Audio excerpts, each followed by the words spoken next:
Question है maximum and minimum values of resultant of two forces acting at a point is 11 newton and 5 newton respectively. The smaller force will be equal to.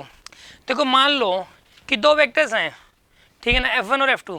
दो vectors हैं, मान लो एक F1 है या एक A है और एक B है, दो हैं, एक तो वेक्टर A है और एक वेक्टर B है। इनका मैक्सिमम कब आता है बताइए? जब दोनों सेम डायरेक्शन में हो, A और B दोनों किस में हो? सेम डायरेक्शन में हो, तो क्या आएगा मैक्सिमम। यानी कि उस केस में मैक्सिमम निकालने के लिए, रिजल्टेंट निकालने के लिए जो R मैक्सिमम आएगा ये A प्लस B के बराबर आ जाएगा सीधा।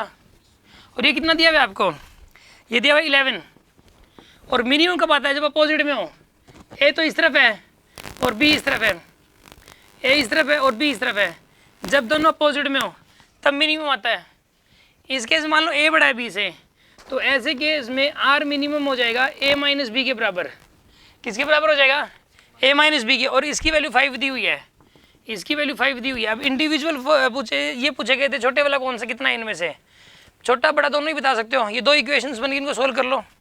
ये इक्वेशन नंबर 1 है, ये इक्वेशन नंबर 2, इन दोनों को सोल्व करना है। इन दोनों को ऐड कर दो आप।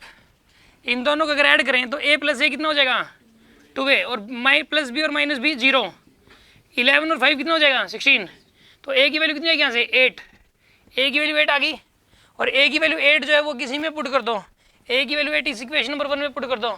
Put A equal to 8 in equation number 1। Equation number 1 में पुट कर दिया तो A की value 8 plus B is equal to 11। और B की वैल्यू कितनी आएगी यहाँ से? 3। यहाँ से B की वैल्यू 3 आ जाएगी। तो ये स्मॉलर वाला यही है, ये स्मॉलर वाला पूछा गया था, तो इसका आंसर है 3 न्यूटन। ये फोर्सेस थे वैसे। आंसर इज डी, इसका आंसर डी आएगा। कोई डाउट है किसी को? हाँ जी, समझ आ गया आपको?